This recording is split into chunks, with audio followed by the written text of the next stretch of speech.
AP liquor scam కేసులో త్వరలో అరెస్టులు జరగబోతున్నాయి. అది కూడా కీలక వ్యక్తి జగన్మోహన్ రెడ్డి అరెస్టు కాబోతున్నారా అన్న ప్రశ్నలు అయితే లేవనెత్తుతూ ఉన్నాయి.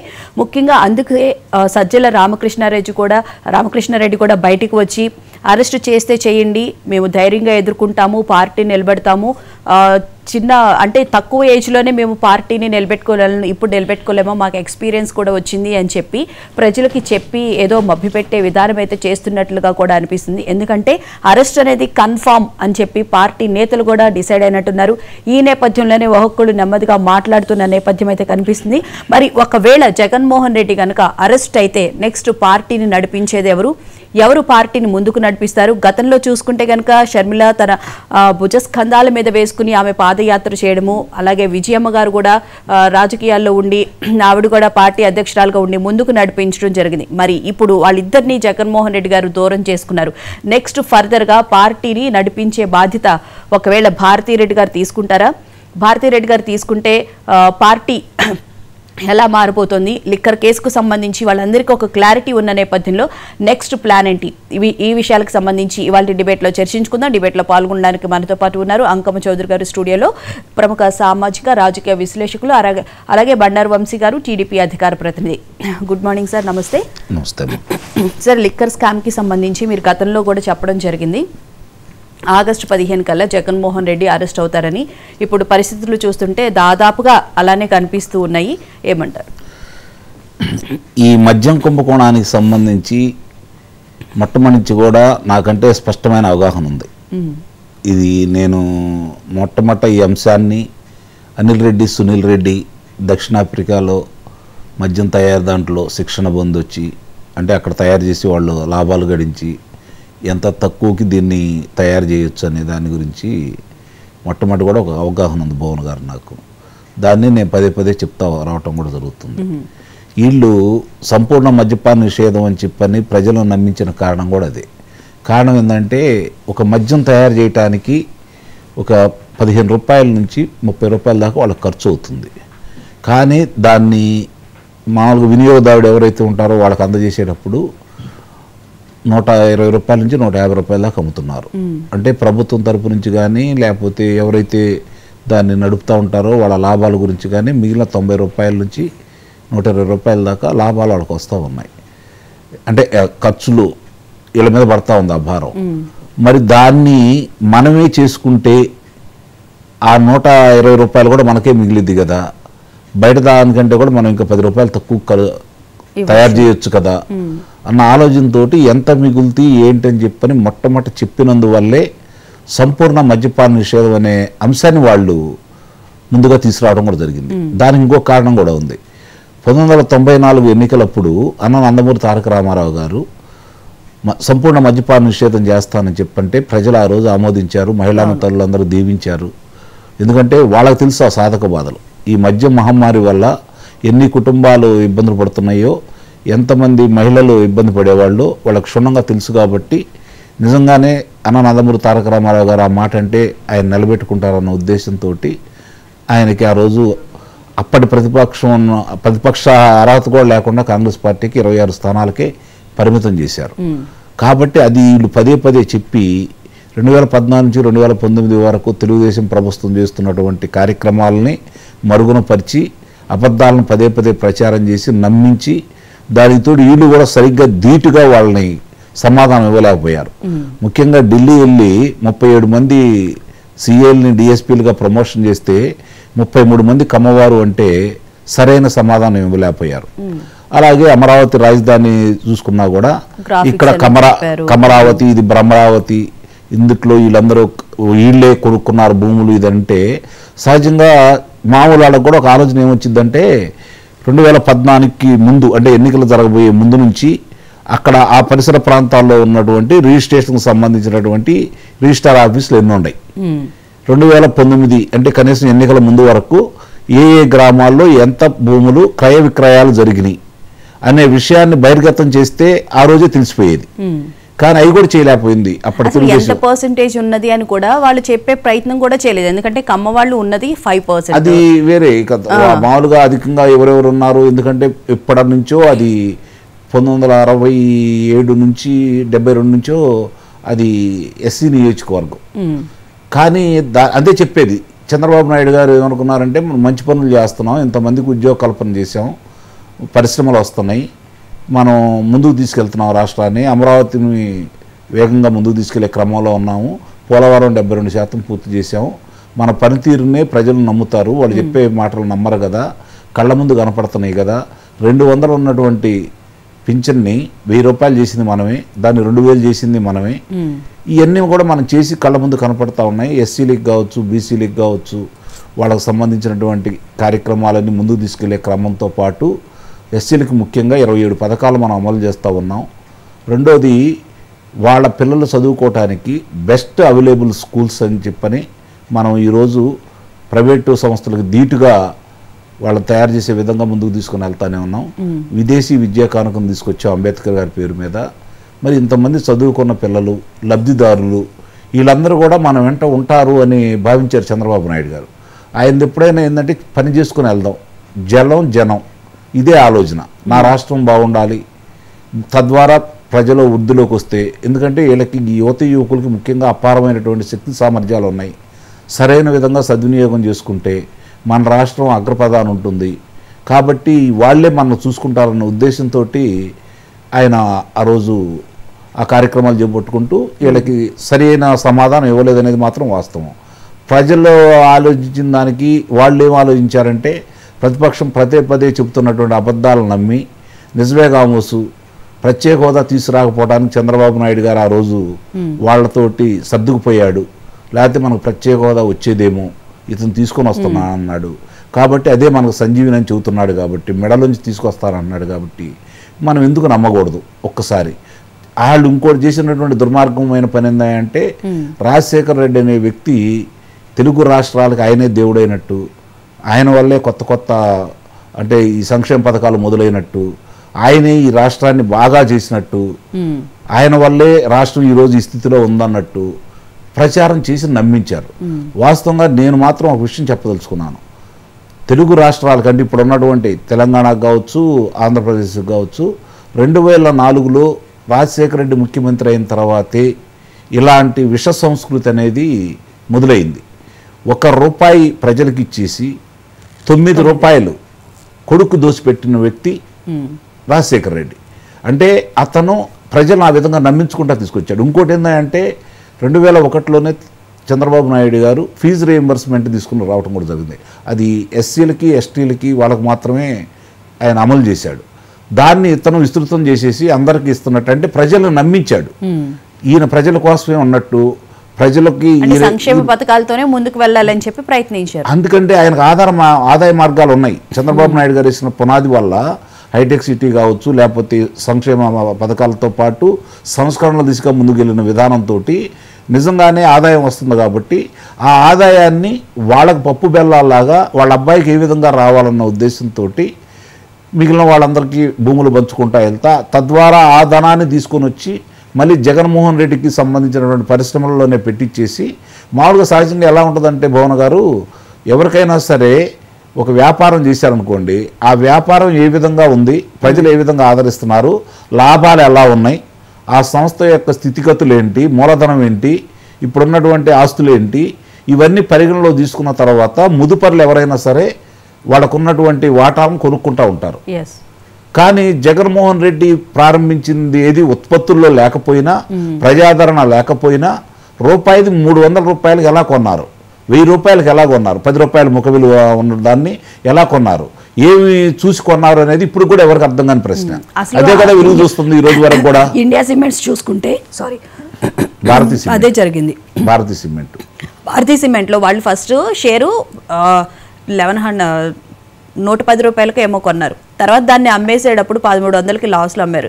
ఎట్లా అమ్ముతారు? అదే చెప్పేది. ఇట్లాంటివన్నీ కూడా ఆ రోజు కొడుకు కోసం ఎవరెవరికైతే భూములు పంచారో వాళ్ళందరూ కూడా ఆ డబ్బులు తీసుకొచ్చి దీంట్లో పెట్టారు. దాన్నే గుర్తించి ఆ రోజు శంకర్రావు గారు, కాంగ్రెస్ పార్టీ తరఫున శంకర్రావు గారు, ఇక తన అక్రమ ఆస్తులు ఈ విధంగా ఉన్నాయని చెప్పని అతను ఫిల్ వేస్తే, దాన్ని తెలుగుదేశం పార్టీ తరఫున వాళ్ళు కూడా దాంట్లోకి ఇన్వాల్వ్ అయిన తర్వాత అతన్ని అదుపులో తీసుకోవటం, 43,000 కోట్ల రూపాయల కుంభకోణం జరిగింది, అతని దగ్గర ఆస్తులు ఉన్నాయని చెప్పి గుర్తించడం, 1,00,000 కోట్ల రూపాయల దాకా అతను సంపాదించాడని చెప్పుకోవడం కూడా జరిగింది. మరి అంత గొప్ప వ్యాపారవేత్త తండ్రి చనిపోయిన తర్వాత ఒక్క కొత్త సంస్థను కూడా ఎందుకు నెలకొల్పలేదు? ఒక్క రూపాయి లాభం కూడా ఎందుకు ఆర్జించలేదు? 5 సంవత్సరాలు ముఖ్యమంత్రిగా ఉండి రాష్ట్రాన్ని ఎందుకు ముందుకు తీసుకెళ్ళలేదు? అంటే అతనికి స్పష్టంగా తెలిసింది ఏంటంటే రాజకీయం అనేది వ్యాపార కేంద్రం, వ్యాపారంగానే చూశాడు అతను. 5 సంవత్సరాల 3 నెలల కాలపరిమితిలో నా తండ్రి అధికారంలో ఉండగా నేను ఎంత సంపాదించుకున్నాను, నేను అధికారంలోకి వస్తే ఎంత సంపాదించుకోవచ్చు అనే దాని మీద దృష్టి పెట్టాడు. నిజంగానే అట్లనే సంపాదించుకున్నాడు. ప్రజలు కూడా గుడ్డిగా అతనికి ఆ రోజు అవకాశం ఇచ్చారు. ఇక్కడ గమనించుకోవాల్సిన అంశం ఏంటంటే, నాకు ఇప్పటికీ అర్థం కాని విషయం ఏంటంటే భువన గారు, అతను సెప్టెంబర్ 23, 2013లో అతను బయటకు వచ్చాడు. అప్పటికి 16 నెలలు అంటే 2011లో అతను అదుపులో తీసుకున్నారు. మరి అన్ని అభియోగాలు అతని మీద ఉన్న తర్వాత తండ్రి ఏదో చేశాడని చెప్పంలోనే ప్రజలు నమ్మి 2014లో 67 స్థానాలు శాసనసభకు ఇచ్చారు. మరి తర్వాత వచ్చేసరికి 151 స్థానాలు ఇచ్చి అధికారానికి కూర్చోబెట్టారు. ఈరోజు ఈ వ్యవస్థలు ఇప్పుడు చూసుకుంటా ఉంటే ఈ ప్రభుత్వం అధికారంలోకి వచ్చిన తర్వాత కానీ అతను కావచ్చు 30వ తారీఖు మే 30వ తారీఖు 2019 నాడు ఆయన ముఖ్యమంత్రిగా ప్రమాణ స్వీకారం చేశాడు. ఆ రోజు నుంచి ఈ రోజు వరకు కూడా సిబిఐ న్యాయస్థానానికి అతను వెళ్ళలేదు. అంతకుముందు ప్రతి శుక్రవారం వెళ్ళేవాడు. ఆ వెలుసుబాటు ఎలా ఇవ్వగలిగారు? ప్రధానమంత్రి ఒక్క రాష్ట్రపతికి తప్ప ఎవరికి అవకాశం లేదు, గవర్నర్కి రాష్ట్రపతికి తప్ప. మరి అతనికి ఆ విధంగా ఎందుకు కొనసాగిస్తున్నారు? ఇవన్నీ కూడా ప్రజలు ఇప్పుడు గమనించారు. ఎందుకంటే అతను పరిపాలన చూసిన తర్వాత. అంతకుముందు నమ్మారు, నిజమే కామోసు. ఎందుకంటే సామాన్య ప్రజలకు ఇవన్నీ తెలియదు కదా, వాళ్ళకి అందే ఫలాల గురించి ఆలోచిస్తారు తప్ప వాస్తవాలకు దృష్టిలో పెట్టుకోరు. కానీ ఇప్పుడు ఎందుకు గుర్తించారు అంటే ప్రతి ఇంట్లో కూడా ఇతను బాధితులు ఉన్నారు. గమనించుకోండి మీరు. మామూలుగా దళితులు కావచ్చు, బలహీన వర్గాలు కావచ్చు, లేకపోతే గిరిపుత్రులు కావచ్చు, కొండపుత్రులు కావచ్చు, ఎవరిని వదిలిపెట్టలేదు ఇతను. గనులు కావచ్చు, ఇసుక కావచ్చు, మద్యం కావచ్చు, ఎదురు తిరిగిన వాళ్ళని ఏ విధంగా కారాగారంలో పెట్టిన విధానం కావచ్చు, మరి అవసరమైతే వాళ్ళ మనుషులు వాళ్ళని చంపేసిన విధానం కావచ్చు, అలాగే మద్యానికి సంబంధించి, ముఖ్యంగా ఈ మద్యానికి సంబంధించి ఈరోజు కనుక మనం చూసుకుంటా ఉంటే 30,000 మంది చనిపోవడం కూడా జరిగింది. మరి ఆ కుటుంబాలలో అందరూ కూడా వాస్తవాలు వాళ్ళు గ్రహించారు. కాబట్టి ప్రజలకి జగన్మోహన్ రెడ్డికి జరిగిన పోరాటం 2024 ఎన్నికలు ఇది బాగా గమనించుకోవాలి. ప్రజలకు ఎవరు కనపడ్డారు? మళ్ళీ రాష్ట్రాన్ని గాడిలో పెట్టాలంటే 14 సంవత్సరాల అనుభవం ఉన్నటువంటి చంద్రబాబు నాయుడు గారు అయితే మనకు న్యాయం జరుగుతుందనే ఉద్దేశంతో వాళ్ళు గెలిపించుకోవడం కూడా జరిగింది. ఈ జగన్మోహన్ రెడ్డికి సంబంధించిన వైఎస్ఆర్సీపీ పార్టీ ఇది రాజకీయ పార్టీ కాదని చెప్పిన వాళ్ళు ఒక నిర్ణయానికి వచ్చి 164 స్థానాలు ఈ కూటమికి ఇచ్చారు. కొంచెం ఆలస్యం అయినా కూడా, ఎందుకంటే కొన్నిసార్లు నేను కూడా కూటమి ప్రభుత్వాన్ని విమర్శించిన వాడిని, అందులో మోమాటం ఏం లేదు. కానీ ఆలస్యం అయినా కూడా ఇప్పుడు వాళ్ళు తీసుకుంటున్న చర్యలు చూస్తూ ఉంటే సక్రమ మార్గానే వెళ్తున్నారు. కొన్ని విషయాల్లో ఇంకా తప్పులు జరుగుతున్న మాట కూడా వాస్తవమే.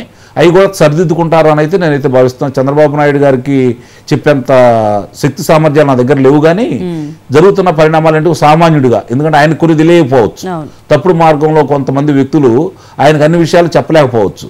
కానీ కళ్ళ ముందు కనపడుతున్నాయి, విశ్లేషించే శక్తి ఉన్నది. కాబట్టి ఏం జరుగుతుంది, ఏది మంచి చెడు, దానివల్ల తెలుగుదేశం పార్టీయా లేకపోతే కూటమా చంద్రబాబు నాయుడు గారు అని చెప్పి మనం ఆలోచించుకుంటా ఉంటే ఎందుకు ఇంత మనం మదన పడుతున్నాం అంటే 1989 నుంచి 94 వరకు కావచ్చు, 2004 నుంచి 2014 వరకు కావచ్చు, 2019 నుంచి 2024 వరకు కావచ్చు, చంద్రబాబు నాయుడు గారు ముఖ్యమంత్రిగా లేని సమయంలో ఆంధ్ర రాష్ట్రం తెలుగుదేశం పార్టీ అధికారం లేని సమయంలో ఆంధ్ర రాష్ట్రం తెలుగు ప్రజలు 2 రాష్ట్రాల వాళ్ళు ఎంత నష్టపోయారో కళ్ళ ముందు చూస్తున్న వ్యక్తులుగా మా తపన బాధ అంతే తప్ప చంద్రబాబు నాయుడు గారు చేయలేరనో ఆయనకు తెలియదనే ఉద్దేశం అయితే కాదు. రైట్. వంశీ గారు గుడ్ మార్నింగ్ అండి, నమస్తే.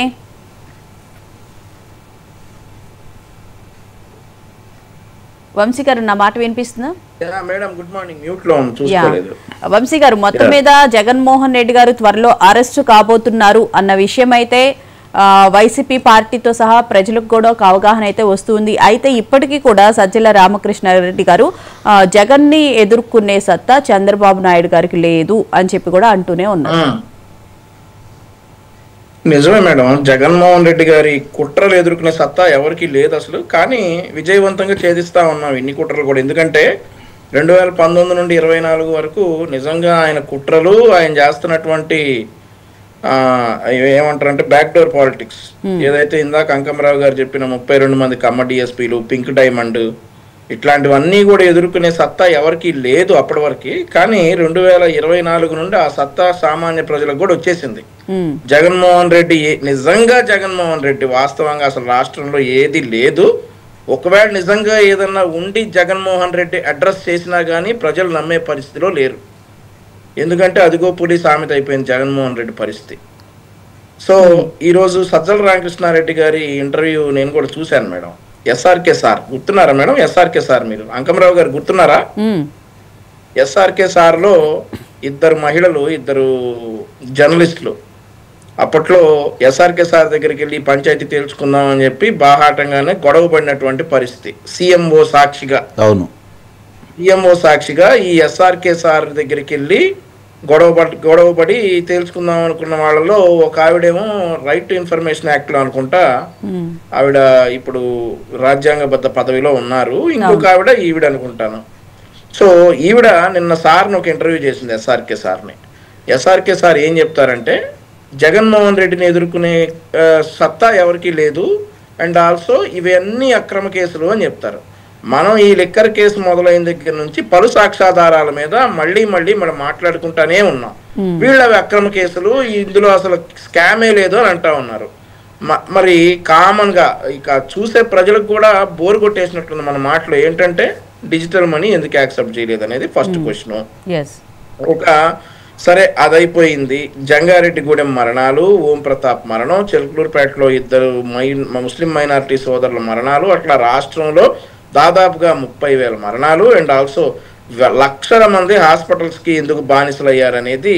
ఇప్పుడు లివర్ క్రానిక్ డిసీజెస్ మనం 2014 నుండి 19 వరకు చూసుకుంటే 1200 డిసీజెస్ ఉంటే ఇప్పుడు 12,000కు పెరిగినాయి. అలా ప్రతి ఒక్కటి 1000% పెరిగినటువంటి రోగులు, వాళ్ళ బంధువులు, పేషెంట్లు, ఆర్తనాదాలు, ఇవన్నీ స్కామ్లు, ఇవన్నీ కనపట్లేదా? ఇవన్నీ నిజాలు కదా.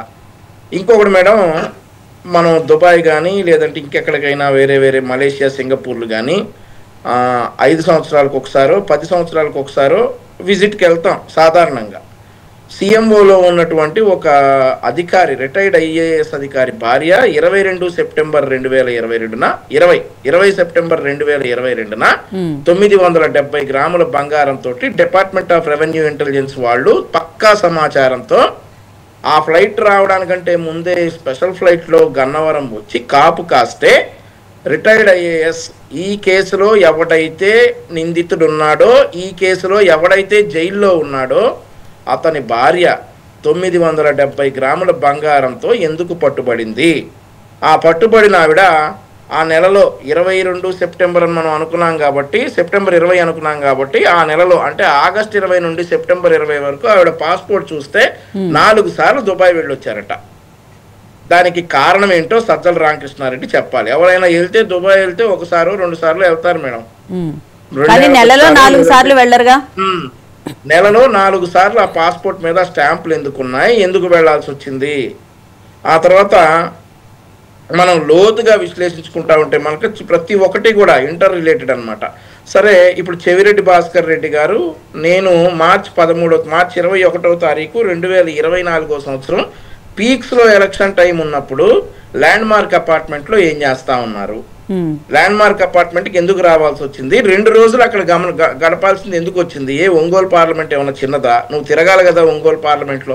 నీ కొడుకు తిరుపతి చంద్రగిరి ఎలక్షన్లో పాల్గొంటున్నప్పుడు అక్కడన్నా ప్రచారానికి తిరగకుండా 2 రోజులు, అసలు 2 రోజులు కాదు 2 గంటలు కూడా వి వాంట్ స్పేర్. ఎలక్షన్ టైంలో 2 గంటలు కూడా మాలాంటి వాళ్ళకే ఖాళీ దొరకదు. పోటీ చేయకుండా ఒక సాధారణ కార్యకర్తగా అభ్యర్థికి అండగా ఉంటే మాలాంటి వాళ్ళకే ఆ టైంలో ఖాళీ దొరకనటువంటి టైంలో నువ్వు 2 రోజులు ల్యాండ్ మార్క్ అపార్ట్మెంట్లో ఎందుకున్నావు? సో ఇవన్నీ కూడా చూసుకుంటే, నేను ఇంకొక మాట అన్నాడు సజ్జల రామకృష్ణారెడ్డి గారు. ఏమన్నాడంటే, చంద్రబాబు నాయుడు గారిని జగన్మోహన్ రెడ్డి గారు అరెస్ట్ చేశారు కాబట్టి జగన్మోహన్ రెడ్డి గారిని చంద్రబాబు నాయుడు గారు ఎలాగైనా అరెస్ట్ చేయాలనే ఉద్దేశంతో ఉన్నారు అని చెప్పేసి అన్నారు. అదే కనుకుంటే అసలు ఆ రెడ్డిని ఈ రెడ్డిని ఎవరిని అరెస్ట్ చేయరు. డైరెక్ట్గా జగన్మోహన్ రెడ్డిని అరెస్ట్ చేసి ఇతనే ఈ స్కామ్ చేశాడని చెప్పేసి జైల్లో వేసుండేవాళ్ళు. ఈ పాటికి అవేమి లేవు కదా. సో సజ్జల రామకృష్ణారెడ్డి గారు గమనించాలి. అసలు సజ్జల రామకృష్ణారెడ్డి అనే వ్యక్తి నిజంగా జగన్మోహన్ రెడ్డి గారి పక్కనే ఉండాలి. ఇప్పుడు రాష్ట్రం బాగుండాలంటే సజ్జల రామకృష్ణారెడ్డి అనే వ్యక్తి జగన్మోహన్ రెడ్డి గారి పక్కనే ఉండాలి. అసలు డీవియేట్ అవ్వకూడదు. ఒక్క రోజు కూడా సజ్జల రామకృష్ణారెడ్డి జగన్మోహన్ రెడ్డిని వదిలి ఉండకూడదు. ఎందుకంటే ఈ సత్తు సలహాలు, ఈ పుచ్చు సలహాలు, మామిడి పళ్ళు రోడ్ల మీద వేయండి, సింగయ్య తల దొక్కినా కానీ మనకేం తెలియదని రప్ప డైలాగులు ఆడించండి, ఇట్లాంటి సత్తు సలహాలు ఇచ్చేదంతా ఈ సజ్జల రామకృష్ణారెడ్డి. ఆ సత్తు పార్టీ అధ్యక్ష బాధ్యతలు కూడా ఆయనకే ఇస్తారేమో ఒకవేళ జగన్మోహన్ రెడ్డి గారు అరెస్ట్ అయితే అని చెప్పి కూడా. ఎలిజిబుల్ అండి సజ్జల రామకృష్ణారెడ్డి, ఎలిజిబుల్. ఎందుకంటే మా ఓటర్లు వేరే ఉన్నారు, మా పట్టభద్రులు వేరే ఉన్నారు అని చెప్పి ఏదైతే మార్చి 23, 2023 అన్నాడో, మా ఓటర్లు వేరే ఉన్నారు, మా పట్టభద్రులు వేరే ఉన్నారు, ఇవన్నీ కాదు, మా అందరూ జనరల్ ఎలక్షన్స్ లో బయటకు వస్తారని ఒకసారి ఎప్పుడు ఏం జరిగినా కానీ ఈ సజ్జల రామకృష్ణారెడ్డి మైక్ ముందుకు వచ్చేసి చెప్పేస్తా ఉండేవాడు. ఒక ఎమ్మెల్యే వచ్చేవాడు కాదు, ఒక మంత్రి వచ్చేవాడు కాదు. ఇప్పుడు కూడా ఈ లిక్కర్ స్కామ్ లో కూడా ఇతరే మాట్లాడుతూ ఉన్నాడు. అయితే నేను ఇంకొక మాజీ ఎమ్మెల్యే మాట్లాడుతున్నాడండి, కేతిరెడ్డి రామచంద్ర. కేతిరెడ్డి ఆయన పూర్తి పేరు తెలియదు నాకు కరెక్ట్ గా ఐడియా, వెంకటరామరెడ్డి. ఏం మాట్లాడుతా ఉన్నాడంటే ధర్మవరం అమరావతిలో ఏం వ్యాలీ ఉండదు, మొత్తానికి ఉండేది ఆక్వా వ్యాలీ అంట. క్వాంటమ్ వ్యాలీ అనేది చంద్రబాబు నాయుడు గారు అమరావతికి, అది కాకుండా ఏషియాలో మొట్టమొదట అమరావతిలో స్థాపిస్తా ఉంటే ఆహ్వానించాల్సింది పోయి, గర్వించాల్సింది పోయి, మేము అధికారంలోకి వచ్చినాక ఈ క్వాంటమ్ వ్యాలీలో ఆ వ్యాలీలు ఏ వ్యాలీలు ఏ ఉండవు, అన్ని ఆక్వా వ్యాలీలే, చేపలు పట్టుకోవటమే అంటా ఉన్నాడండి. దీన్ని బట్టి ఏం చెప్తా ఉన్నారు వీళ్ళు? చేపలు పట్టుకోవటమేనంటే ఇక ఆంధ్రప్రదేశ్ రాష్ట్ర ప్రజల భవిష్యత్తు, బంగారు బిడ్డల భవిష్యత్తు ఇక చేపలు పట్టుకోవటమే. కడపలో పెట్టేటప్పుడు కూడా అదే అన్నారు కదా, కడపలో ఫస్ట్ టైం ఇక్కడ కూడా అమ్మాల్సి వస్తుంది అని చెప్పి నేను అనుకోలేదు అని జగన్మోహన్ రెడ్డి గారు. అదే బహుశా చేపల మార్కెట్లు, రొయ్యల మార్కెట్లు, కడప పులివెందుల పొద్దులు ఏ పొద్దు అనుకోలేదని చెప్పి అన్నాడు. అలాగే ఇప్పుడు ఈయన వచ్చి క్వాంటమ్ వ్యాలీ ఉండదు, మేము వచ్చిన తర్వాత ఆక్వా వ్యాలీ ఉంటుంది, అందరూ చేపలు పట్టుకోవటమే అని చెప్తా ఉన్నారు. అసలు ఏం మెసేజ్ ఇద్దాం అనుకుంటున్నారు? ఇట్లాంటివన్నీ కూసి కదా 11 దిగింది మీరు. ఇప్పుడు అంతా క్వాంటమ్ వ్యాలీ, సిలికాన్ వ్యాలీ అమెరికాలో ఉంది, క్వాంటమ్ వ్యాలీ అమరావతిలో ఉంది అనేంత గర్వంగా చెప్పుకుంటున్న ఈ టైంలో వీళ్ళందరూ ఇలా బయటకు వచ్చేసి ఆక్వా వ్యాలీ ఉంటుంది ఆంధ్రాలో, క్వాంటమ్ వ్యాలీ, సిలికాన్ వ్యాలీ ఏ ఉండవు, చేపలు పట్టుకోవటమే మనం అందరం కూడా అని చెప్పని అంటా ఉన్నారంటే వీళ్ళ ఏంటనేది అర్థమవుతా ఉంది. ఇక సజ్జల రామకృష్ణారెడ్డి ఇంకొక మాట చెప్తా ఉన్నాడు, ఈ లిక్కర్ స్కామ్ లో జగన్మోహన్ రెడ్డిని ఏమీ చేయలేరట. చూస్తా ఉందాం, టైం వస్తే ఇప్పుడు ఏమన్నా మేము అరెస్ట్ చేస్తే చేసినట్టు కాదు, మేము వదిలేస్తే వదిలేసినట్టు కాదు. ఏ అయితే సాక్ష్యాధారాలు ఉన్నాయో, ఏ అయితే పక్కాగా దొరుకుతారో వాళ్ళందరినీ ఎట్టి పరిస్థితిలో వదిలిపెట్టే ప్రసక్తే లేదు. ఈ రోజు వరకు అరెస్ట్ అయినటువంటి వాళ్ళు అసలు ఈ కసిరెడ్డి రాజశేఖర్ రెడ్డి, రాజారెడ్డి, అతని పేరు దాదాపుగా అతను ఒక ఐటీ అడ్వైజర్. సో అతని పేరు ఎవరికి తెలుసు మేడం? గతంలో ఎవరికైనా తెలుసా? ఉన్న వేల మంది సలహాదారులు ఈ రెడ్డి ఒకడు, అంతే కదా? ఈ రెడ్డి ఒకడు, నాకైతే తెలియదు ఈ రెడ్డి ఒక రెడ్డి వైసీపీలో ఉన్నాడన్న విషయం నాకైతే తెలియదు. కానీ గెలిచిన రోజు జగన్మోహన్ రెడ్డి, విజయసాయి రెడ్డి 2019 మే 23వ తారీఖు ఎప్పుడైతే గెలిచారో ఆ రోజు జగన్మోహన్ రెడ్డి, విజయసాయి రెడ్డి కలిసి సెలబ్రేట్ చేసుకుంటున్న టైంలో ఒక మూలలో ఇతను ఉన్నాడు, ఈ కసిరెడ్డి రాజిరెడ్డి ఉన్నాడు. సో అప్పుడు ఇతను ఎవరో తెలియదు. ఈ రాజిరెడ్డి 5 సంవత్సరాలు అయితే నాకైతే తెలియదు. మరి ఇష్టంగా రాజకీయాలు ఇంకా లోతుగా పరిశీలించిన వాళ్ళకి ఎవరికైనా తెలిసేమో, నాకైతే ఈ కసిరెడ్డి రాజిరెడ్డి ఎవరో అప్పుడైతే తెలియదు. ఇప్పుడు లిక్కర్ స్కామ్ లోకి వెలుగులోకి వచ్చిన తర్వాత ఈ కసిరెడ్డి రాజిరెడ్డి పేరు వచ్చింది, ఇతను ఫోటో బయటకు వచ్చింది, ఇతను అందరికీ తెలుస్తా ఉన్నాడు. ఒకవేళ ఇది కనుక అక్రమ కేసు అయితే ఎవరికి తెలియనటువంటి కసిరెడ్డి రాజిరెడ్డిని అరెస్ట్ చేయాల్సినటువంటి అవసరం ఏముంటది? ఆ తర్వాత ఇద్దరు అధికారులు, ధనుంజయ రెడ్డి, కృష్ణమోహన్ రెడ్డి. ధనుంజయ రెడ్డి చెప్తాడు, నేను అమాయకుణ్ణి, నాకు ఒక శాంట్రో కార్ మాత్రమే ఉంది, నేను అతి సామాన్య జీవితం, నన్ను ఇరికించారు అని చెప్తారు. కాకపోతే ఈ ధనుంజయ రెడ్డి భార్య అపర్ణ, ఆవిడ హైదరాబాద్ JNTUలో పనిచేసేవారు 2019 కంటే ముందు. సాధారణంగా షేర్ ఆటోలో, సరే IAS భార్య కాబట్టి ఒక కారు ఉందనే అనుకుందాం.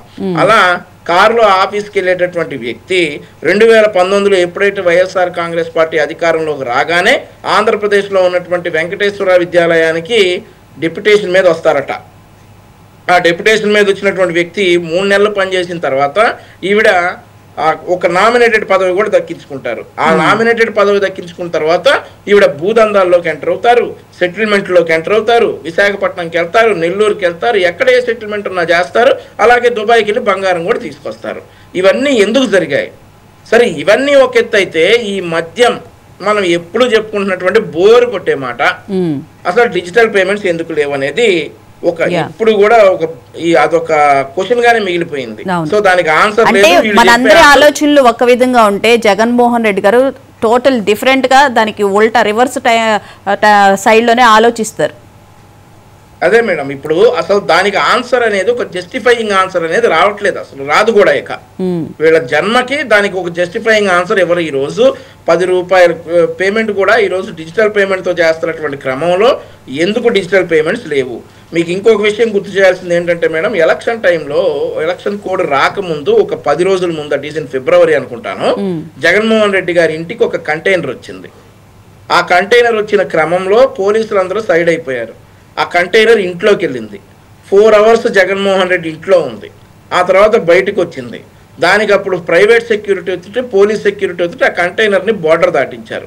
ఆ కంటైనర్ ఎందుకు వచ్చింది, ఏంటి ఆ కంటైనర్ అని ప్రతిపక్షంగా మేము క్వశ్చన్ చేస్తే, మా జాతీయ అధికార ప్రతినిధి ప్రస్తుత స్వచ్ఛాంధ్ర కార్పొరేషన్ చైర్మన్ కొమ్మారెడ్డి పట్టాభిరామ్ గారు ఒక క్వశ్చన్ చేస్తే, ఆ రోజు వీళ్ళు చెప్పిన ఆన్సర్ ఏంటంటే, సీఎం గారి సెక్యూరిటీ చూడటానికంట కంటైనర్ ఇంట్లోకి వెళ్ళిందంట. ట్రయల్ రన్కి ఇంట్లోకి వెళ్ళి 4 గంటలు అంట. 4 గంటలు ఉంది. ఆ కంటైనర్ మళ్ళీ బయటకు వచ్చేటప్పటికి సెక్యూరిటీ అంట, ప్రైవేట్ సెక్యూరిటీ, జగన్మోహన్ రెడ్డికి ఉన్న private security and also government security ఖాళీగా వెళ్తున్నటువంటి కంటైనర్కి వాళ్ళు సెక్యూరిటీ ఇచ్చారట. ఇది వాళ్ళు చెప్పినటువంటి ఆన్సర్. మేము చెప్తానే ఉన్నాం, లిక్కర్ డబ్బు తాడేపల్లి బూత్ బంగ్లా నుండి కంటైనర్లో తరలిపోతా ఉంది అని మేము చెప్తానే ఉన్నాం. ఇదే సిట్ వాళ్ళు ఫార్ట్యూనర్ కార్లో చెవిరెడ్డి భాస్కర్ రెడ్డికి చెందినటువంటి ఫార్ట్యూనర్ కార్ ల్యాండ్ మార్క్ అపార్ట్మెంట్ నుండి, అక్కడ నుండి బంజారాహిల్స్లో ఉన్నటువంటి అపార్ట్మెంట్ నుండి అన్ని టోల్ గేట్లు దాటుకుంటా చంద్రగిరికి చేరింది అని చెప్పి రాశారు. మళ్ళీ అదే విధంగా ఇదే ఫార్ట్యూనర్ కారు మళ్ళీ విజయవాడలో ఉన్న ల్యాండ్ మార్క్ అపార్ట్మెంట్ నుండి కూడా ఒంగోలు చేరిందని కూడా రాసుకొచ్చారు. సో దీని మీనింగ్ ఏంటంటే, ప్రజలేం పిచ్చోళ్ళు కాదు. ఆ ఫార్ట్యూనర్ కార్ ల్యాండ్ మార్క్ అపార్ట్మెంట్ నుండి ఒంగోలు వరకు ఏం తీసుకెళ్ళింది, హైదరాబాద్లో ఉన్న అపార్ట్మెంట్ నుండి చంద్రగిరి వరకు ఏం తీసుకెళ్ళింది, ఆ కంటైనర్లు ఏమున్నాయనే విషయాలు 2019 నుండి 24 వరకు నిశితంగా రాజకీయాలను గమనించినటువంటి ఆంధ్రప్రదేశ్ రాష్ట్ర ప్రజలందరికీ కూడా తెలుసు. సో ఇక బుకాయించాల్సింది లేదు సజ్జల రామకృష్ణారెడ్డి, బుకాయించాల్సింది లేదు. సజ్జల రామకృష్ణారెడ్డి అనే వ్యక్తి ఎంత మాట్లాడితే ఆ పార్టీ అంత దిగజారిపోతుందని ప్రజలకు అర్థమైంది. కాబట్టి సజ్జల రామకృష్ణారెడ్డి గారు మాట్లాడుతూనే ఉండాలి, జనాలు వింటానే ఉండాలనేది మా కోరిక. రైట్. అంకమ్మ గారు, చివరిగా అసలు అంటే మామూలుగా చూస్తే మనకి జగన్మోహన్ రెడ్డి గారి ఆలోచన డిఫరెంట్గానే ఉంటుంది. అది లిక్కర్ స్కామ్లో ఏ విధంగా ఉన్నది మనకి చాలా క్లియర్గా కూడా అర్థమవుతుంది. అంటే ఆయన ప్రభుత్వానికి సంబంధించే మేమే పెట్టాము అని చెప్తూ ఉన్నారు. అంటే ప్రభుత్వ వస్తుందనే కదా ఆయన పెట్టింది, కానీ ఇక్కడ చూస్తే ఉల్టా కనిపిస్తూ ఉంది. మొత్తం అంతా ఆయన జేబులోకి వెళ్ళినట్టు కనిపిస్తుంది. అన్ని దారులు తాడేపల్లి ప్యాలెస్ వైపే చూపిస్తూ ఉన్నాయి. నేను ఇందా చెప్పాను కదండి, మామూలుగా ఎట్లా సంపాదించవచ్చో అట్లా సంపాదించారు. రక్త మాంసాలతోటి వ్యాపారం చేశారు, ప్రజల రక్త మాంసాలతో వ్యాపారం చేశారు. ఇది గమనించుకోవాలి. 653 మద్యం దుకాణాలు వాళ్ళు స్వతంత్రంగా మామూలుగా ఎలాంటి లెక్కలు చూపించకుండా 653 మద్యం దుకాణాలని వాళ్ళ మనుషుల ద్వారా నడిపించుకుంటూ వచ్చారు. అలాగే మద్యాన్ని 63% వాళ్ళే తయారు చేశారు. ఇది కూడా గమనించుకోవాలి. ఇప్పుడు భారతదేశంలో వివిధ రాష్ట్రాల్లో దొరికేవన్నీ ఆంధ్ర రాష్ట్రంలో ఎందుకు లేవు అన్ని రోజులు? 5 సంవత్సరాలు. పోనీ ఇక్కడ తయారు చేసింది అంత గొప్పదైతే పక్క రాష్ట్రాల్లో ఎందుకు కొనట్లేదు? ఇవన్నీ కూడా కళ్ళ ముందు కనపడుతున్నటువంటి సాక్ష్యాధారాలు. ఒకటి మాత్రం చాలా స్పష్టం. ఇందాక వంశీ చెప్పినట్లు, ఎవరైతే ఉన్నారో ధనుంజయ రెడ్డి యొక్క భార్య, ఆమె ఆ రోజు విమానాశ్రయంలో దొరికిన దాని గురించి అంటే ఫేస్బుక్లో వచ్చిన దాన్ని ఫార్వర్డ్ చేశారు అంకబాబు గారు. ఆయన అర్ధరాత్రి పూట ఎలా అదుపులో తీసుకొని ఏం చేశారో మనం కళ్ళ ముందు చూస్తూనే ఉన్నాం. ఇప్పుడు నరేంద్ర గారు కూడా అండి, మా మీడియా కోఆర్డినేటర్ నరేంద్ర గారిని కూడా అవునవును 3rd డిగ్రీ ప్రయోగించారు. అంటే నరేంద్ర పసుడిస్తే ఆయన ఫార్వర్డ్ చేశాడు. అందువల్ల ఇద్దరిని అదుపులో తీసుకోవడం కూడా జరిగింది. ఆయనైతే వంశీ చెప్పినట్లు కొట్టడం కూడా జరిగింది. ఇవన్నీ కూడా అంటే ఒక వ్యక్తి అక్కడ నుంచి డాక్టర్ సుధాకర్ దగ్గర నుంచి మొదలు పెట్టుకుంటే అనంతపురం జిల్లా వరకు కూడా ఎంతమంది ఇలా చేతుల్లో బలయ్యారో స్పష్టంగా కనపడతా ఉంది. తోట చంద్రయ్య కావచ్చు, డ్రైవర్ సుబ్రహ్మణ్యం కావచ్చు. ఇప్పుడు ఈ కూటమి ప్రభుత్వం చేయాల్సిన కార్యక్రమాలు రెండేనండి. వాళ్ళు చేసిన అవినీతి గురించి ఒక్కోదాన్ని బయటకు తీసుకొస్తున్నారు. ఈ అవినీతితో పాటు 2014 నుంచి 2019 వరకు, అంటే ఇప్పుడు దాదాపు వీళ్ళు ప్రతి ఇంటికి వెళ్తున్నారు కాబట్టి 2014 నుంచి 2019 వరకు ఆంధ్ర రాష్ట్రంలో జరిగినటువంటి సంక్షేమం కావచ్చు, అభివృద్ధి గురించి కావచ్చు, లబ్ధిదారులు అన్నీ వీళ్ళ దగ్గర వివరాలు ఉన్నాయి. కాబట్టి 2019 నుంచి 2024 వరకు జరిగిన విధ్వంసానికి సంబంధించిన దాని గురించి ఎక్కువగా ఈరోజు ప్రజలకు తెలియపరచాలి. నిస్సందేహంగా చెప్తున్నాను. ఎందుకంటే వాళ్ళకి తెలియదని కాదు, ఇంకా గ్రామాల్లో పొద్దున్నే చాలా పనులకు వెళ్ళేసి సాయంత్రాన్ని ఇంటికి వచ్చేసి వాళ్ళ పని వాళ్ళు తీసుకొని షేర్ తీసుకొని ఏదో వండుకొని తిని పనుకునే వాళ్ళు ఎక్కువ మంది ఉన్నారు. వాళ్ళు ఇంకా ఆ పార్టీకి అనుబంధంగా ఉంటున్నారు. వాళ్ళల్లో ఈరోజు మార్పు అయితే 2024లో ఒక 5% నుంచి 10% వరకు మార్పు వచ్చింది. దాన్ని పోకుండా పట్టుకోవాల్సిన బాధ్యతతో పాటు జరిగిన విధ్వంసానికి, వాళ్ళు జరిగిన నష్టానికి, ఎందుకంటే వాళ్ళే ఎక్కువ మంది కుటుంబ సభ్యులను కోల్పోయారు ఈ మద్యానికి సంబంధించి. అవన్నీ కూడా వివరాలు వీళ్ళు ఇప్పుడు చెప్పాల్సిన బాధ్యత ఇప్పుడైతే ఉంది. ఎందుకంటే ఇందాక నేను చెప్పినట్లు చంద్రబాబు నాయుడు గారు చేసిన అభివృద్ధి గురించి వీళ్ళు చెప్పుకోలేకపోయినా అప్పుడు శాసనసభ సాక్షిగా పరిశ్రమల శాఖ మంత్రి గౌతమ్ రెడ్డి గారు చాలా స్పష్టంగా చెప్పారు. 5,13,000 మందికి తెలుగుదేశం ప్రభుత్వం హయాంలో ప్రభుత్వ ఉద్యోగులు కావచ్చు, లేకపోతే వివిధ సంస్థల నుంచి ఉద్యోగస్తులుగా ఎన్నికయ్యారు అని చెప్పి స్పష్టంగా చెప్పడం కూడా జరిగింది. స్కిల్ డెవలప్మెంట్ ద్వారా చాలా మంది పిల్లలు ప్రతి గ్రామం నుంచి 10 నుంచి కొన్ని గ్రామాల్లో 100 మంది పైన దాంట్లో తర్ఫీదు పొంది 72,000 మంది ఈరోజు వివిధ మంచి సంస్థల్లో పనిచేస్తూ బాగా సంపాదించుకునే పరిస్థితిలో ఉన్నారు. ఇవన్నీ వీళ్ళ దగ్గర కూడా ఉన్నాయి. వాళ్ళను కూడా వాళ్ళ చేత కూడా ఒక చిన్న బయట లాంటివి తీసుకొని ఆ గ్రామాల్లో ప్రదర్శిస్తే ఆ గ్రామాలకు సంబంధించిన వాళ్ళందరూ కూడా చైతన్యం అవుతారు. చంద్రబాబు నాయుడు గారిని అరెస్ట్ చేసినప్పుడు కూడా వాళ్ళు కూడా చాలా బయటకు రావడం వల్లే వాళ్ళు బయట. అదే కాదండి, మీరు గుర్తుపెట్టుకోండి, 2004 నుంచి 2023 ఆయన అదుపులో తీసుకున్న 2023 సెప్టెంబర్ 9వ తారీఖు నాడు. అంటే అప్పటికి ఆయన అధికారంలో లేరు కదా. అయినా సరే తెలంగాణ ప్రాంతంలో ఉన్నటువంటి పిల్లలందరూ కూడా బయటకు వచ్చి ఈరోజు ఎందుకు ఆయనకి మద్దతు తెలిపారు.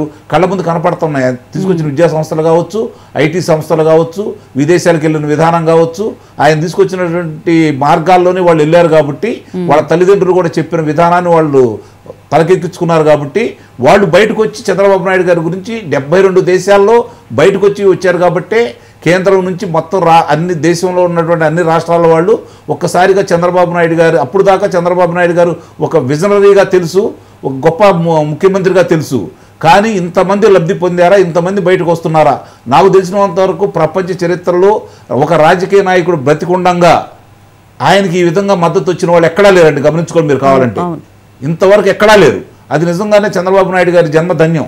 అందుట్లో ఎలాంటి సందేహం కూడా లేదు. చంద్రబాబు గారు కూడా ఎక్స్పెక్ట్ చేయలేదు, ఎవరు చేయలేదు. అప్పుడే అర్థమైపోయింది చంద్రబాబు నాయుడు గారు నిజంగానే ఆ చేసిన మంచిని వీళ్ళు ఇందా నుంచి నేను చెప్తున్నట్టు వీళ్ళు చెప్పుకోలేకపోయిన దాన్ని ఆ ప్రజలు, ఆ లబ్ధిదారు పిల్లలు కూడా బయటకు వచ్చి చెప్పగలిగారు. అదే ఇప్పుడు వాళ్ళకి తెలియదని కాదు, వాళ్ళు తెలుసు కాబట్టి 164 స్థానాలు ఈరోజు ఈ కూటమికి ఇచ్చారు. కానీ ఇంకా వాళ్ళు తెలియని కొన్ని విషయాలు, వీళ్ళ ద్వారా ఇబ్బంది పడ్డ వాళ్ళు, ప్రాణాలు కోల్పోయిన వాళ్ళు, విధ్వంసం జరిగిన వాళ్ళు, వీళ్ళ భూములు లాక్కున్నటువంటి వ్యక్తులు, వాళ్ళ గురించి కూడా ఈరోజు చంద్రబాబు నాయుడు గారు మేము చేసిన మంచి గురించి చెబుతున్నారు. మంచితో పాటు వీళ్ళు చేసినటువంటి దుర్మార్గాన్ని ప్రతిరోజు కూడా చెప్పే విధంగా ఉండాలి. ఎందుకంటే ప్రజలు వాళ్ళు తీర్పు ఇచ్చారు. ఆ తీర్పు ఇచ్చిన దాన్ని పక్క చిన్న చిన్న పొరపాట్లు జరుగుతూ ఉంటాయి. స్థానిక శాసనసభ్యుల వాళ్ళ పొరపాట్లు కావచ్చు, కొంత జరుగుతూ ఉంటాయి. అన్ని సరిగ్గా చేస్తున్నారని కానీ అందరూ శాసనసభ్యులు ఆ మార్గంలో ఉండారని కానీ నేను చెప్పను, వాళ్ళని సమర్థించను నేను. ఎందుకంటే కొన్ని విషయాలు మా దృష్టికి వస్తున్నాయి కాబట్టి. అలాంటి వాళ్ళకు కూడా ఈరోజు వాళ్ళు ఆయన స్వయంగా చంద్రబాబు నాయుడు గారు చెప్పారు, మనం దాచుకోవాల్సిన అవసరం లేదు, ఏం జరుగుతుందో ఎవరు ఎలా ప్రవర్తిస్తున్నారో చెప్పారు, వాళ్ళ తోకలు కట్ చేస్తామని చెప్పారు. వీలైనంత తొందరగా దాన్ని అదుపాజ్ఞలో పెట్టి ఇప్పుడు ఇలాంటి పిల్లలు ఉన్నారు, ఆ పార్టీని నమ్ముకొని పార్టీతో పాటు పనిచేసి పోలీసుల చేత దెబ్బలు తిని చేతులు ఎర్రగొట్టించుకొని పోలీసుల కేసులు ఎదుర్కొంటూ ఇలాంటి వాళ్ళందరూ కూడా ఉన్నారు. వీళ్ళందరూ కూడా ఈరోజు అధికారంలోకి వచ్చిందన్న సంతోషం కంటే కూడా వాళ్ళకి జరిగినటువంటి, అంటే ఆ రోజు ఎవరైతే ఏం చేశారో వాళ్ళు ఇంకా బయట విచ్చలవిడిగా తిరుగుతున్నారనే భావనలో ఉన్న శ్రేణులు అయితే ఉన్నారు. దానితో పాటు ఎవరైతే ఈ కార్యక్రమాలన్నీ చేపట్టారో వాళ్ళని ఒక్కొక్కళ్ళని ఈరోజు ఇందాక నేను చెప్పినట్టు తీసుకొని వచ్చి అదుపులో పెడుతున్నారు. నిస్సందేహంగా వాళ్ళకి కారాగారం శిక్ష విధిస్తారు. వాళ్ళకి ఏదో శిక్షలు అయితే పడతాయి, ఎందుకంటే వాళ్ళు చేసిన కళ్ళ ముందు కనపడుతున్నాయి కాబట్టి. దాంతోపాటు శ్రేణుల యొక్క మనోభావాలు, ప్రజల యొక్క మనోభావాలు కూడా గుర్తించేసి ప్రజల్ని భాగస్వాములు చేయాలి దీంట్లో. గమనించుకోండి, ఎందుకంటే బాధలు ఎదుర్కొన్న వాళ్ళు మీ తరపున వచ్చి 29% అంటే 20% మీకు ఓట్లు వేసినటువంటి ప్రజలను కూడా గుర్తించాలి. ఇక్కడ వాళ్ళని కూడా భాగస్వాములు చేస్తే వాళ్ళ గ్రామంలో, వాళ్ళ పట్టణంలో వాళ్ళకు జరిగిన అన్యాయాలు వాళ్ళు ముందుకు వచ్చి చెప్పేస్తారు. ఈరోజు పెద్దిరెడ్డి రామచంద్రారెడ్డికి సంబంధించినటువంటి విషయంలో చూసుకుంటా ఉంటే కొన్ని వేల మంది బయటకు వచ్చి చెప్పారు, మా భూములు ఇలా లాక్కున్నారు, మాకు ఇలా దౌర్జన్యంగా చేస్తున్నారు. అదే అటవీ భూములతో పాటు చివరికి రైతులను కూడా పాలు పోసుకుంటే వాళ్ళ డైరీకి తప్ప వేరే వాళ్ళకి బయటానికి వెళ్ళేది ఆ సామ్రాజ్యంలో. వాళ్ళు ఇచ్చిన ధర మాత్రమే తీసుకోవాలి, కూరగాయల కానించి పండించిన పంటల కానించి. నిన్న కూడా చూసాం తోతాపురి మామిడికి సంబంధించి.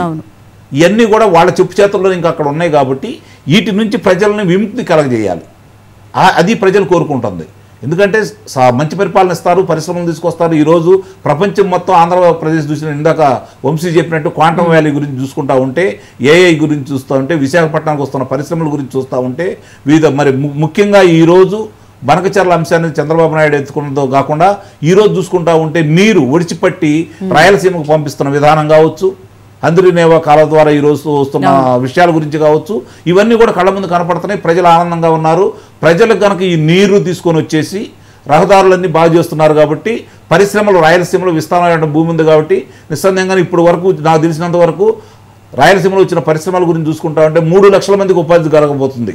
ఒక రాయలసీమలోనే 3 లక్షల మందికి ఉపాధి కలగబోతా ఉంది. కాబట్టి ఇన్ని పరిశ్రమలు తీసుకొస్తున్నారు, ఇంత కష్టపడుతున్నారు, ఇన్ని లక్షల కోట్ల రూపాయలు పెట్టుబడులు ఆంధ్ర రాష్ట్రానికి వస్తున్నాయి, కేంద్రం సహాయ సహకారాలు అందజేస్తుంది. దాంతోపాటు వాళ్ళు చేసినటువంటి విధ్వంసాన్ని మర్చిపోకుండా చెప్పాల్సిన బాధ్యత వీళ్ళ మీద ఉందైతే మాత్రం నేను గట్టిగా చెప్పగలను. ఈరోజు చంద్రబాబు నాయుడు గారిని చూసి పరిశ్రమలు వస్తున్నాయి. చంద్రబాబు నాయుడు గారు ఒక బ్రాండ్ అంబాసిడర్. ఆయనకు తోడు ఈరోజు లోకేష్ బాబు గారు నిజంగా చూస్తూ ఉంటే తండ్రితోటి పోటీ పడే విధానం, అంటే ఆయన లాగా ఇంకా ఎదగాలంటే కొంచెం సమయం పట్టిద్ది, కానీ ఏమాత్రం తగ్గకుండా ఈరోజు పరిశ్రమలను ఆకట్టుకునే విధానం, వాళ్ళతోటి మాట్లాడుతున్న విధానం, పరిశ్రమలు తీసుకొస్తున్న విధానం, ఎప్పటికప్పుడు కనీసం ప్రచారం కూడా చేసుకోవట్లేదు. ఆ రోజు చూసుకుంటా ఉంటే అతను విజయ్ కుమార్ రెడ్డి ఆధ్వర్యంలో ఆ రోజు వాళ్ళ పత్రిక కావచ్చు, వాళ్ళ ప్రసార మాధ్యమానికి కావచ్చు, రమారమే 500 కోట్ల రూపాయలు చెల్లించడం కూడా జరిగింది. కానీ ఈరోజు ఇన్ని పరిశ్రమలు వస్తూ ఉంటే, ఇన్ని అభివృద్ధి కార్యక్రమాలు చేపడుతుంటే ఎక్కడ వీళ్ళు ప్రచారం కూడా చేసుకోవట్లేదు. అంటే ప్రజాధనాన్ని ఎక్కడ దుర్వినియోగం చేయట్లా, గమనించుకోండి వీళ్ళు. మరి వీళ్ళు ఈ విధంగా ముందుకెళ్తున్నారు. వీళ్ళు మేము పెట్టుబడులు తీసుకొస్తాం, పరిశ్రమలు తీసుకొస్తున్నాం, దీంతో సమాధానం చెప్పాలనుకుంటున్నారు. నా వరకు అయితే మాత్రం అది ఒక్కటే చాలదనేది నా భావన. ఎందుకంటే కళ్ళ ముందు కనపడుతుంది కాబట్టి జరిగిన విధ్వంసం కళ్ళ ముందు కనపడుతున్న కొంతమందిని చంద్రబాబు నాయుడు గారు అయితే గుర్తించారు. మిగిలిన విషయాల్లో కూడా వాళ్ళని అదుపాజ్ఞంలో పెట్టుకోవాల్సిన ఆవశ్యకత ఉందైతే మాత్రం ఈరోజు ప్రజలందరూ కోరుకున్నారు. ప్రజల గొంతుకే నా గొంతుకు అనేది గుర్తించుకోవాలి. ఎందుకంటే కళ్ళ ముందు కనపడుతుంది ఇంకా జరుగుతున్న ఆ విధ్వంసానికి సంబంధించి. ఇప్పుడు వంశీ లాంటి పిల్లలు వాళ్ళు కొన్ని విషయాలకు వాళ్ళ పరిమితులు అంటూ ఉంటాయి. ప్రభుత్వం ఏం చేస్తుందో చెప్పగలరు, వాళ్ళ ఆలోచన విధానం చెప్పగలరు. కొన్ని బాధలు వాళ్ళు చెప్పుకోలేరు, ప్రజలు చెప్పుకుంటారు. ప్రజల గొంతుగా మేము వినిపిస్తాం, అంత తప్ప వేరే ఉద్దేశం అయితే ఏం కాదు ఇక్కడ. రైట్ సార్, నమస్తే సార్, గుడ్ మార్నింగ్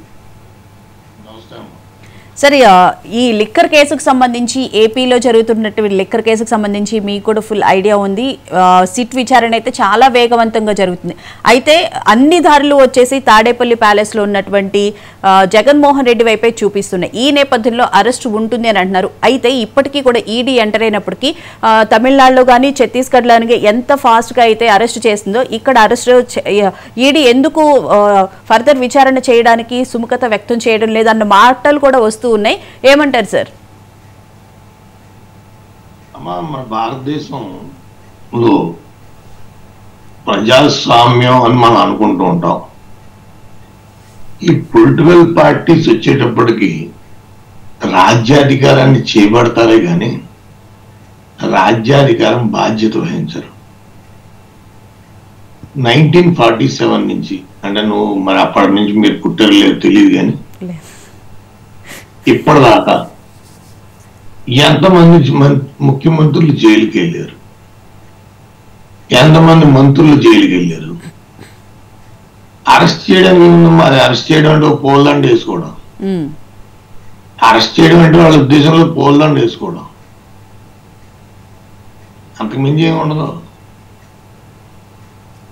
లిక్కర్ కార్యక్రమం, లిక్కర్ అమ్మడం అంటే ఏంటి? ప్రభుత్వంలో ఉన్న లూప్ హోల్స్. 1947లో మనం భారతదేశానికి వచ్చిన స్వతంత్రానికి తర్వాత కూడా ఎన్నో లూప్ హోల్స్, ఎన్నో లూప్ హోల్స్ అమ్మా, అన్ని లూప్ హోల్సే. ఎంత దారుణం అంటే, ఒకటి లెక్క పెట్టండి ఒకసారి, నేను చెప్తాను. నేను సుప్రీంకోర్టు జడ్జిల నియామకం, హైకోర్టు జడ్జిల నియామకం దేని ద్వారా జరుగుతుంది? దేని ద్వారా జరుగుతుంది?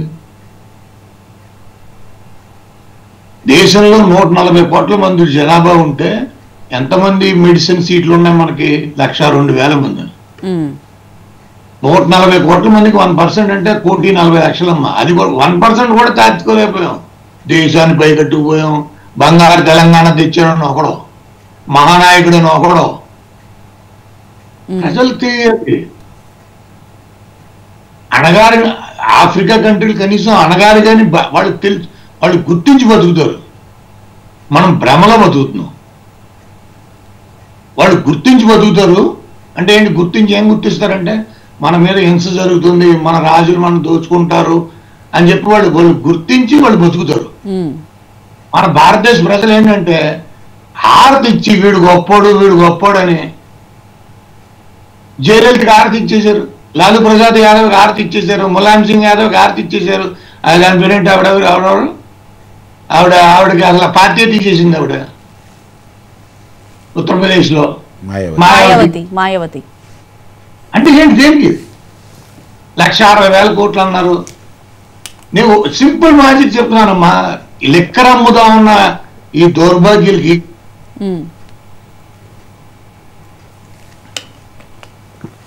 సరే మనం అంత కష్టపడి స్వాతంత్రం సంపాదించుకుని ఇప్పుడు మళ్ళీ పరిస్థితులు చూస్తుంటే మన స్వాతంత్రాన్ని మనమే పోగొట్టుకుంటున్నామో ఏమో అనిపిస్తుంది. ఎందుకంటే ఇప్పుడు జరుగుతున్న రాజకీయ పరిస్థితులను బట్టి చూస్తూ ఉంటే.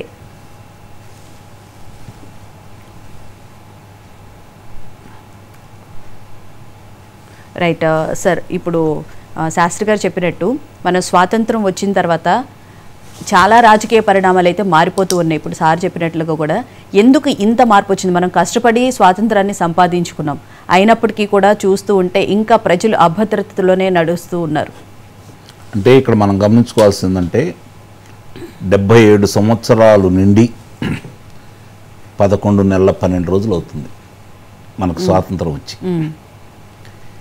దీంట్లో మనం అనుకున్న దానికి ఆ రోజు స్వాతంత్రం కోసం పోరాడి ప్రాణాలు అర్పించి ఆస్తుల్ని త్యాగం చేసి ప్రజల కోసం ఉద్యమాలు చేసి స్వేచ్ఛావాయులు పీల్చుకోవాలని చెప్పని మనకు అవకాశం కల్పించిన ఆ మహానుభావుల్ని కనీసం ఈరోజు మనం స్మరించుకోలేని పరిస్థితుల్లో ఈరోజు మనం ఉన్నాం.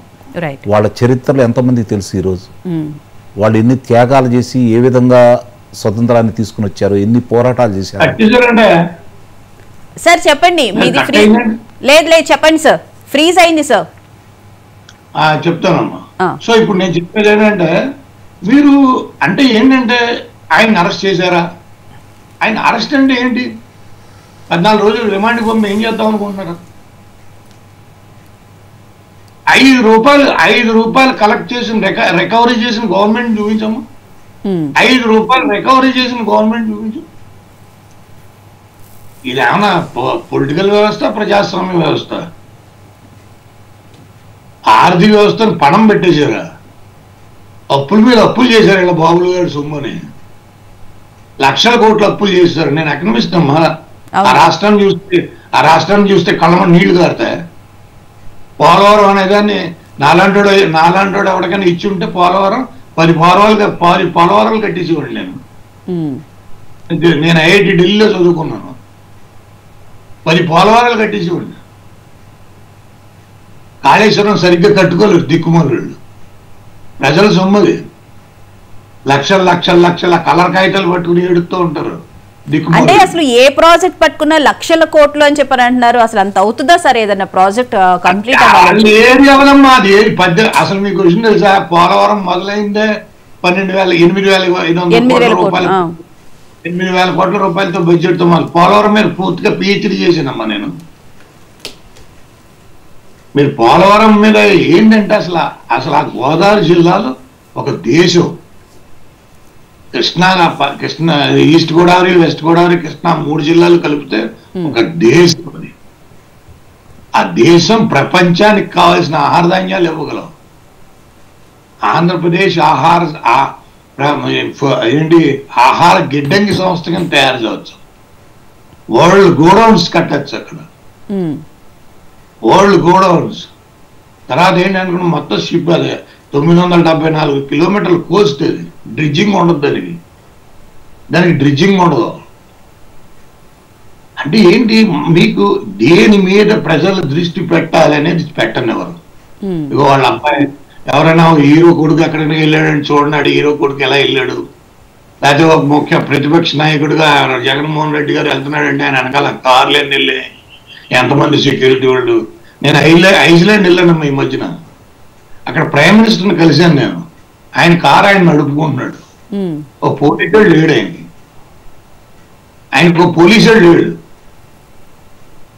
ఆయన కారు ఆయన నడుపుకుంటున్నాడు, ఎదర వెనకాల ఏ వాహనాలు లేవు. సిగ్గు శరం ఏంటంటే పేరుకి రాచరిక వ్యవస్థలు, ఏమి చదువుకోని దద్దమ్మలు ముఖ్యమంత్రులు, అసలు ఏమి రాదు. ఆదాయానికి రాబడికి తేడా చెప్పమను. మీరు అడగండి, మీ మైకి ఇచ్చి ఆదాయానికి రాబడికి, అసలు ఈ లిక్కర్ ఆదాయమా రాబడా అని అడగమనమ్మా. ఈ లిక్కర్ అమ్మారు కదా బాబు ప్రబుద్ధులు, ఈ లిక్కర్ అమ్మడం వల్ల ప్రభుత్వానికి ఆదాయం వచ్చిందో రాబడి వచ్చిందో చెప్పమను. చెప్పరు, వాళ్ళకి తెలియదు. అలా తెలియదు, ఎందుకంటే ఆర్థిక వ్యవస్థ మీద అవగాహన లేదు. మీకు ఒక విషయం చెప్తున్నా, 2029 తర్వాత ఈ దేశాన్ని బాగుపడాలన్నా భావించాలన్నా ఆర్థిక శాస్త్రవేత్తలే చేయవలసిన పరిస్థితి తీసుకొచ్చేస్తున్నారు వీళ్ళు. శ్రీలంకలో 11 లక్షల కోట్లు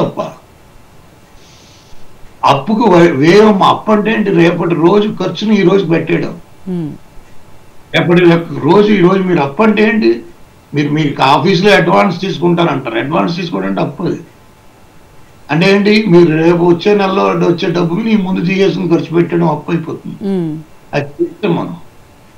అది చేస్తాం మనం రాష్ట్రానికి 11 లక్షల కోట్లు అప్పు చేస్తాం. లిక్కర్ మీద ఆదాయం 25,000 కోట్ల ఆదాయం వస్తుంది. లిక్కర్ మీద ఆదాయం వస్తుందని బ్యాంకులు సిగ్గు శరం, ఆ నెగోషియబుల్ ఇన్స్ట్రుమెంట్ యాక్ట్ లో ఏర్పడిన బ్యాంకులకి సిగ్గు శరం రక్తం ఏమైనా ఉంటే దేంట్లోనూ పడి చావాలండి. బ్యాంకులు లిక్కర్ని తాకట్టు పెట్టుకుని లిక్కర్ మీద ఆదాయం వస్తుందని చెప్పి పంపిస్తారా? నేను చదువుకున్నాను తల్లి, నేను హార్వర్డ్లో చదివాను, స్టాన్ఫోర్డ్లో చదివాను, ఐఐటీలో చదివాను. నేను చదువుకున్న ఈ ఆర్థిక వ్యవస్థ మీద ఎక్కడ ఇలాంటి దిక్కుమాలు అయితే లేదు. నడి రోడ్లో పొడి చేసారా? నడి రోడ్లు పొడి చేయడు, తూట్లు పొడి చేస్తున్నారా? ఆ బ్యాంకింగ్ చైర్మన్ తీసుకెళ్లి బొక్కలే వేయాలి. అసలు సామాన్యులకి ఏదన్నా కావాలని వెళ్తేనేమో చాలా రకరకాలుగా ఆప్షన్స్ చెప్తారు బ్యాంకర్స్, కానీ ఇలాంటి వాళ్ళకి ఎట్లా ఇస్తారు సార్? అసలు ప్రభుత్వాన్ని రాష్ట్రాన్ని తాకట్టు పెట్టేసి అన్ని వేల కోట్లు. ప్రశ్నలు ఇప్పుడు మన భారతదేశం మీ ముందు ప్రశ్నలతో బతుకుతున్నాం అమ్మా. ఇదేం బతుకాలి, బతికేది 36,500 రోజులు ప్రశ్నలతో బతుకుతున్నాం మనం. 70,000 ఆక్సిజన్ లేక చచ్చిపోయారు, లక్షల మంది ఆక్సిజన్. ఎవరికైనా దమ్ము ధైర్యం, ఒక తండ్రికి పుట్టాడంటే కలేజా ఉంటే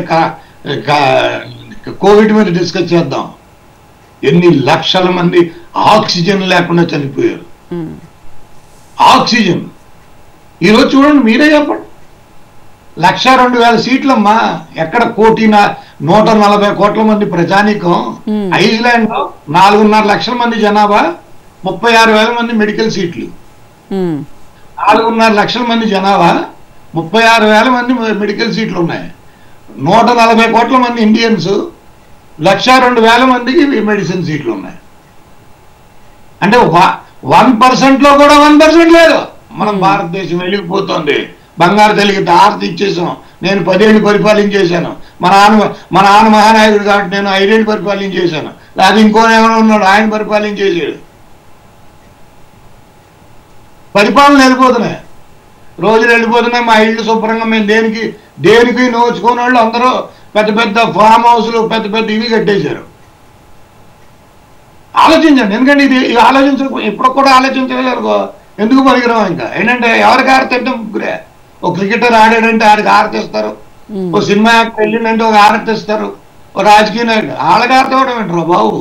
ప్రజలకు ఆరతించుకోండి, ప్రజలకు ఆరతివ్వాలండి. ఎవడు పుట్టుకతో నాయకుడు కాదు, నాయకుడు అవసరం లేదు. ఈ దేశానికి ఏ నాయకుడు అవసరం లేదు. ఈ దేశానికి అందరూ నాయకులే. 140 కోట్ల మంది ప్రజలు నాయకులే, అందరూ తెలియని వాళ్ళే. మన తల్లిదండ్రుల నుంచి వచ్చే జ్ఞానం, విజ్ఞానం. మన తల్లిదండ్రియే నాయకులు మనకి, మన తల్లియే తండ్రియే మనకి నాయకులు. ఇంకెవ్వరు నాయకులుగా ఉండకూడదు, ఉండబోరు. ఎవరి తల్లిదండ్రి వాడే నాయకుడు, నాయకురాలు, వాడే హీరో, వాడే heroine. My father is my hero, my mother is my heroine, that's all.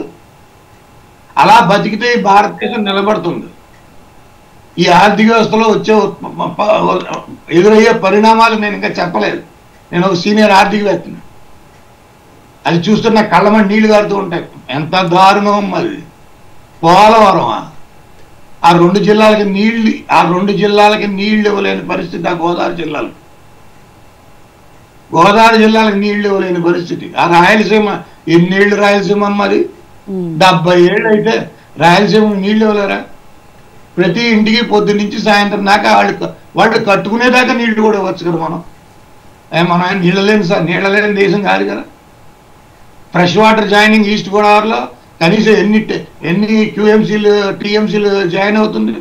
మీకు గోదావరి జిల్లాలకు వరద వచ్చే రోజులు 105 రోజులు.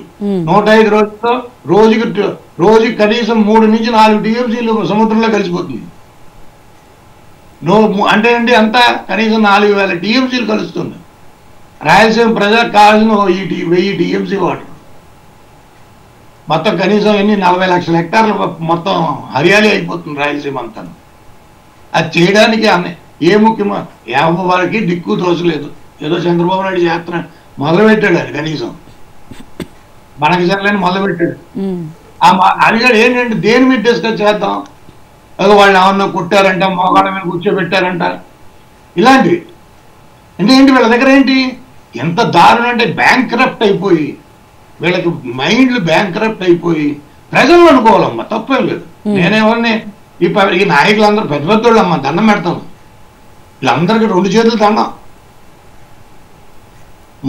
బతికే 36,500 రోజులు అనవసరంగా ఈ జనరేషన్లో పుట్టానన్న బాధతో బతుకు. ఈ జనరేషన్లో ఎందుకు పుట్టాను రా బాబు? ఈ బతికేది 36,500 రోజులే. అందులో 20% పైవాడు అలాగే డిస్కౌంట్ తీసుకుంటాడు. ఎందుకు పుట్టావురా బాబు అనే పరిస్థితి తీసుకొచ్చారు. ఎందుకు పుట్టావురా, ఎందుకు అక్కర్లేదు నీ గోళ అంతాను. ఎందుకంటే ఇప్పుడు ఎంత ప్రతిదీ ఏం మాట్లాడుతున్నావు? ఒక ప్రసవించే తల్లిని తీసుకెళ్ళి, ఒక ఆడపిల్లని తీసుకెళ్ళి సరిగ్గా ఆ సౌకర్యాన్ని కల్పించలేము. మెడిసిన్ మీద ఉండదు, ఒక ఎఫ్ఐఆర్ దాచి చేయలేము. అంతంటే ఎందుకమ్మా మా మామగారు, మా అత్తగారు మా మామగారు 84 ఏళ్ళు, మా అత్తగారు 80 ఏళ్ళు. వాళ్ళు దగ్గర ఈస్ట్ గోదావరిలో తుల్లో ఉంటారు. ఎకరం 30 సెంట్లు. ఒక పెద్ద నాయకుడు లాగేసాడు దాన్ని. లాగేసాడు అది. ఆయన ఏమనంటే శాస్త్రి గారి తాలూకా అప్పుడు వెలిగింది. అయితే ఇప్పుడు పెద్ద గొడవ అవుతుంది, ఢిల్లీలో ఆయన మళ్ళీ కోర్టు దాకా తీసుకెళ్లిపోతాడు, ఎందుకు ఇవ్వాలని. అంటే ఎంత పరిస్థితి దోచేయడం. సార్ ఫైనల్ గా అసలు ఈ లిక్కర్ కేసుకు సంబంధించి ఏమంటారు సార్? లిక్కర్ కేసుకు సంబంధించి ఏం కాదు, మన నడి రోడ్లు అసలు ఊరేసినా కూడా తక్కువే. అసలు అవసరం లేదు. నేను అదే అన్నాను ఏంటంటే ఎలక్షన్ కమిషన్ కి బాధ్యత ఉంది. మీరు పూర్తిగా పార్టీలు క్యాన్సిల్ చేయండి. పార్టీలు అన్నింటినీ క్యాన్సిల్ చేసుకుంటూ వెళ్ళాడు. ఇంకా ఎలక్షన్ కమిషన్ ఆ పని చేయడం మొదలు పెట్టాలి. ఎక్కడ ఒక ప్రభుత్వం leader is a sacrifice. Leader అంటే త్యాగం. A leader is a sacrifice, a leader is a త్యాగం. త్యాగం ఎక్కడ కనపడలేదు, ఎక్కడ త్యాగం కనపడలేదు, దోచేయడం కనపడుతుంది. A leader is a plunder, monumental plunder లా ఉంది. ప్లండర్ అంటే పట్టు లాగాడు. దునియా ముఖ్య మేకర్లు ఆంధ్రాని